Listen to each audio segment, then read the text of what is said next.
when constructing a villain entourage, whatever the bad guy is, I guess it can't be doesn't have to be a bad guy, it could just be an antagonist, but you know what I mean. When forging up the group of their respective, minions, henchmen, whatever you want to call them, elite guard, but whatever is the title that goes with, the people that are serving as the directly adjacent members to any of these characters, a level of value and weight has to go into the creation of them that complements the status and stakes of whoever it is that they are tied to. And with Zareth and everything that was around Zareth, you obviously had to have big people directly serving him. You have people like Ajil, King of the Desert. You have, Bloodman, who's this super overpowered multi-curse demon, and obviously Demaria, but not just Demaria, the god soul that Demaria had, Chronos. Now, out of the gods of the series, I think we only really know of two, because Ikusa Tsunagi and Yagdo Rigora are more like deities that have to do with the Akuma people, whereas Ankh-Saram and Chronos seem to be like proper gods, and on top of that, we know that God Slaying Magic did extra and additional damage and, utility against the God Soul version of Chronos Demaria.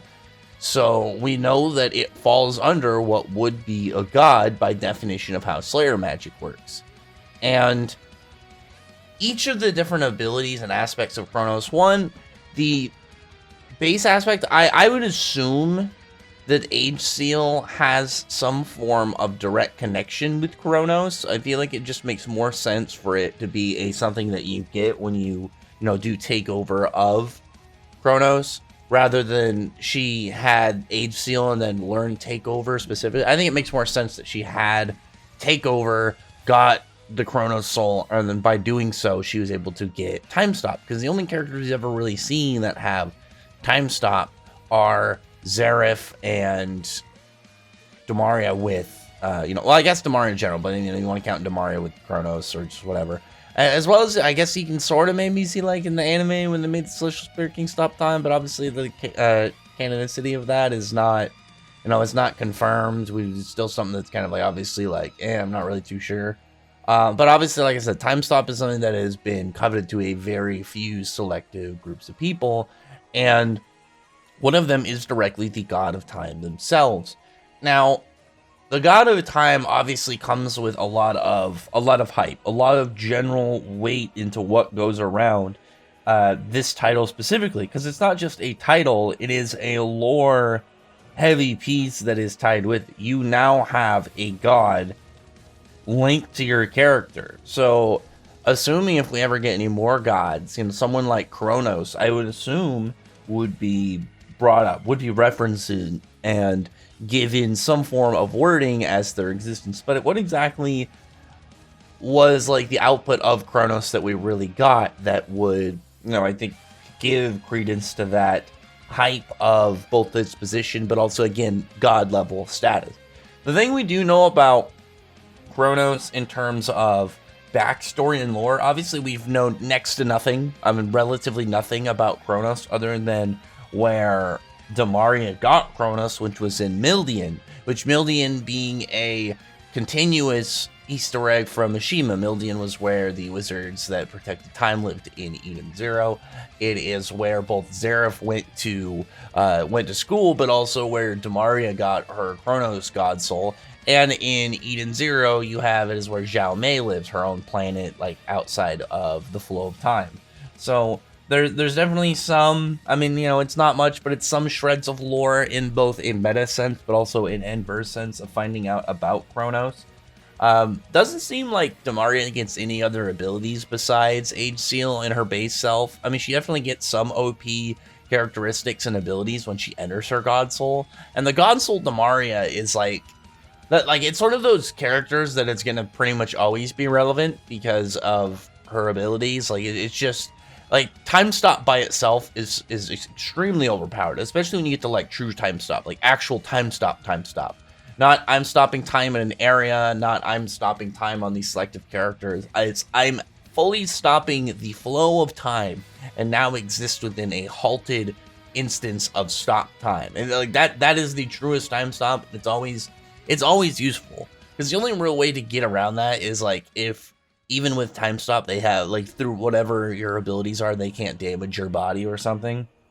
But you know, from like the second she went into her god soul, which was a really weird one, like it was a really weird transformation sequence, because Demaria was introduced initially with like that cool sword, but she had that like metal casing around her arm, like a gauntlet, and she had that as well later. But I mean, like, you know, the first instance we're like seeing it, and she like slams her hand down after it breaks, and then she just goes into her god soul.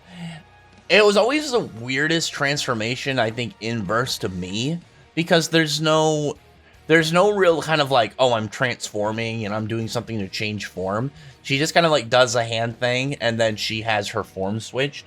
It was always very weird to me, but she, you know, comes up with her takeover god soul, that being Demaria Chronos Yesta, the, you know, obvious most powerful version of Demaria, and when she ends up calling out the power of a god. And the level of power after she does it is obviously very immense, but I think it's way more, like, its value is way more in the abilities itself. Granted, if you made it this far, you already have to get past time stop. So to even get to this point of fighting Demaria, time stop is required. And again, this isn't a Demaria-centered one. This is more of a Chronos-centered video. So with Chronos, I think one thing that is really overlooked is the odd nature of Chronos' abilities. Mishima has this habit of doing a lot of context clues and not having it directly stated by any characters or narration. Like you have Chronos Demaria go and shoot an energy beam, and even though Sharia, who, you know, she's there ready for combat, has the ability to react, doesn't even really see what's going on. The only person that sees what happens with this beam is Carla, who has clairvoyance. She has a level of future sight. She's able to see the future and see what's going to happen. And not even she's able to block or deflect or counter or, like, you know, do relatively anything to this beam. I didn't really expect her to do any form of actual counteractive ability on the beam itself, but not being able to like fully react or do anything to deal with it, even with future sight, is obviously like a really big testament to the speed of the ability. But I don't think it was a speed-based ability. I think it's a time-based ability, because Ultir, who at that point is not the real Ultir. This is the portion of Ultir that was given up when she used Lost Ages, and it went back into the, you know, pretty much time. This is not actual Ultir. This is a visage of Ultir. This is a copy, essentially. Not like a copy of her, but it's like pieces of her that when time is stopped will take up the form of her, pretty much. Separated from the actual Ultir, just fragments of her being that now exist within time. And she wasn't even able to perceive or, you know, even see Chronos' attack. She just straight says, like, even her, she wasn't even able to see it happen. So this is a being made out of time. And I think it makes sense if she's straight attacking with like a time ability. Like, I'm thinking of something kind of like the X-axis ability, not like the same ability, X-axis though in Bleach, where it's like, it's not like he's not shooting a projectile low barrel. Like, I won't give much into like specifics for those who haven't seen Bleach, but essentially he's a sniper, and his gun doesn't shoot a bullet; it destroys everything in the direct line of like his barrel and where he's aiming. So if you imagine like a bullet, and if he shot it, everything that would be in that pathway to that bullet until it hits his target is just destroyed. Something kind of like that, but she's pretty much doing it with time. She's just shooting a time beam at somebody, which again would make sense of why somebody who, again, can see the future isn't able to react to it enough in time, and somebody made out of time isn't able to react to it enough in time. The only time we ever really see any character like outright deal with it was the third origin Sharia, who is able to, once she's in her peak, just go and pretty much smack it away. But I feel like when it comes to her, though, as a God Slayer, she would have the ability to counteract the ability, nullify it in some ways, and mess with its ability. As we saw with, like, we see it in this fight, like, we see her when she's damaging Demaria, it's making her come out of her form, so it's definitely affecting her at at like a base root of her powers. But also we know that like Devil Slayers could do a similar thing, as we saw like Gray fighting against like Markir and Doriat and stuff, of like how just the ability is able to affect their abilities as well. Because Dragon Slaying doesn't do that, but God Slaying and Devil Slaying has so far seemed to do that, at least from demonstrations of abilities. So it's definitely gone in a way that I think makes sense, but also still kind of like keeps up the hype, because, you know, Chronos only lost in this case to somebody that specifically countered them, and because of Ultir, you know, having given up herself with Lost Ages, otherwise, you know, they wouldn't have been able to even fight back against the time stop version. The only other time we'd see anything like that would indicate for Chronos is when Demaria went up against the fraction of E&D that Natsu had during Alvarez, because that one still occurred, but E&D just completely demolished Chronos, ran over her, and, you know, just did his thing and just made her look like nothing. So that in itself, I think is, I mean, that one was fine. Both cases she lost in ways that made sense logically through inverse. Like the first one had more to do with mechanics and setup. The second one had more to do obviously with just the sheer power gap between the two characters that were brought into the fray of battle. So with Chronos, the only thing I would say with Chronos, I would have loved to get more abilities, like maybe a couple more time things. Kind of like how Ultir could just speed up time on trees and stuff, and then like make trees grow to attack. If we got to see more stuff, I think from Demaria and Chronos, that would have given us a couple of abilities, because we really have like the beam, we have just the general kind of like energy waves. We have Age Scratch, which is really cool, where she's able to just pretty much imbue time into your body and like make you feel pain and agony. It's different in the officials. I remember the fan translation saying that essentially it was going to call back all the pain you've experienced in your life all in one instance. So it's clearly it's purely a mentality and kind of, you know, pain induction ability. Like you can tank through that if you have the grit for it, if you have the drive and you're able to overcome pain, because obviously the difference between pain and something like something like an actual physical damaging attack, it's like pain is more mental, so it's something you can overcome.